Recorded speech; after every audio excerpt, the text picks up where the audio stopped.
In the book of Revelation, John receives a vision of the end times, filled with symbolic imagery and prophetic warnings. As the narrative unfolds, John is given a measuring rod and instructed to measure God's temple and altar. However, the outer court is excluded, for it has been given to the Gentiles who will trample the holy city for 42 months. During this tumultuous period, two powerful witnesses emerge, appointed by God to prophesy for 1,260 days. These prophets, clothed in sackcloth, are described as olive trees and lampstands standing before the Lord of the earth. Their divine mission is accompanied by extraordinary abilities.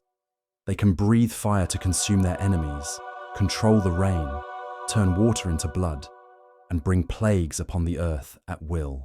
For 3.5 years, these two witnesses faithfully proclaim God's message, their words a beacon of truth in a world shrouded in darkness. But as their testimony nears its end, a fearsome beast rises from the abyss to wage war against them. In a shocking turn of events, the beast overpowers and kills the witnesses, their bodies left lying in the streets of the great city, symbolically called Sodom and Egypt, where their Lord was crucified.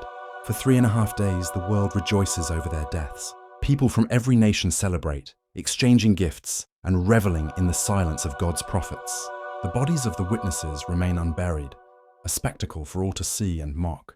But God's plan is not yet complete. Suddenly, the breath of life from God enters the two witnesses, and they stand on their feet. Terror grips those who see them rise from the dead. A loud voice from heaven calls to them, "Come up here," and they ascend to heaven in a cloud, while their enemies watch in awe and fear. At that very hour, a great earthquake shakes the city, destroying 1/10 of it and claiming 7,000 lives. The survivors, struck with fear, give glory to the God of heaven.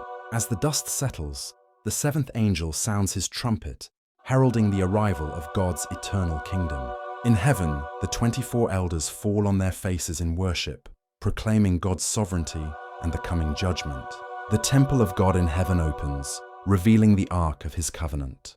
Lightning flashes, thunder rolls, and a great hailstorm rages, signaling the ultimate triumph of God's justice and the fulfillment of his divine plan for all creation.